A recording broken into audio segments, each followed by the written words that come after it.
Donc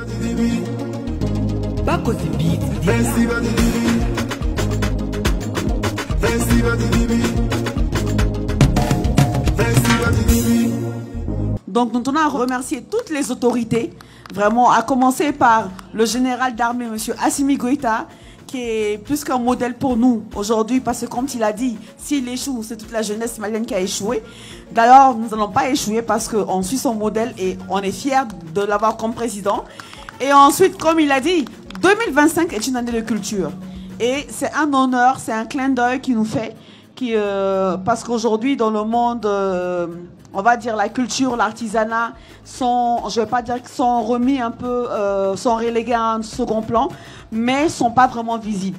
Alors que toutes les coutumes, toutes les cultures, toutes les us et coutumes, vraiment relèvent de l'art et de la culture. Et donc, je pense que c'est important aujourd'hui que nous, les promoteurs culturels, nous, les ambassadeurs culturels, qui faisons tout pour que le Mali soit rayonne en dehors du Mali, au-delà d'autres choses, qu'on parle du Mali en termes de culture, de faire du Mali une destination touristique en termes de fierté d'abord. Parce que le Mali est fier, c'est un peuple uni et fier.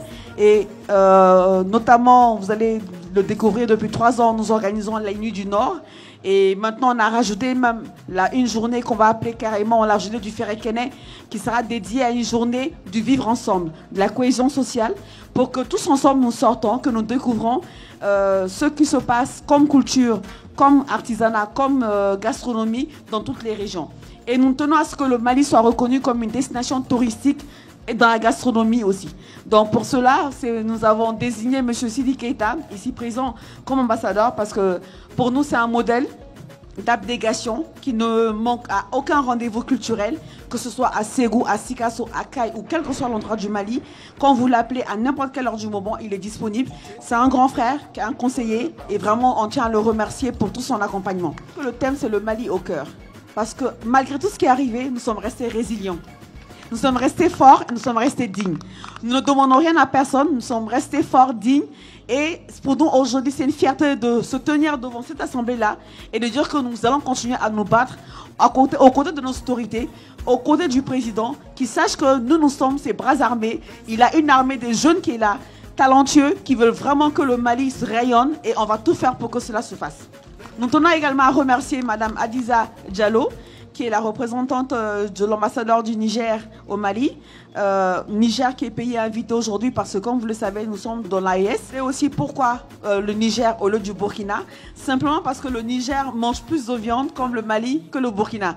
Le Burkina, c'est plus le poulet flambé, voilà. Mais là, quand on parle de viande, dans l'AES, c'est vraiment le Niger.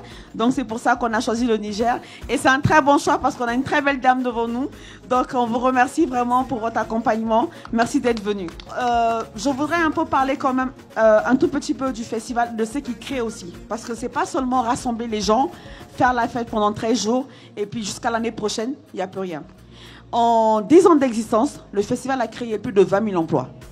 Chaque année, nous sommes à plus de 2000 personnes qui travaillent sur le site jour et nuit. Donc on crée des emplois directs et des emplois indirects. Grâce au festival de Dibi, il y a eu plus de 100 restaurants qui ont ouvert, 100 restaurants et débiteries qui ont ouvert grâce au festival de Dibi. Donc ça, je pense que c'est à féliciter. Nous sommes aujourd'hui vecteurs d'emploi, nous créons de l'emploi, nous formons des jeunes et nous souhaitons que l'État nous aide dans ce parce qu'il y a beaucoup de jeunes aujourd'hui qui n'ont pas d'emploi, qu'on puisse les recycler à faire d'autres métiers dans la restauration ou dans d'autres métiers. C'est cela aussi le rôle du festival Dibi. Donc c'est beaucoup de choses qui englobe cet événement-là. Il y a beaucoup de choses autour dont on ne s'en rend pas compte. Tout le monde voit le côté festif, mais derrière ce côté-là, il y a des gens qui ne dorment pas et qui veulent vraiment que les choses aillent de l'avant et que les choses aillent mieux.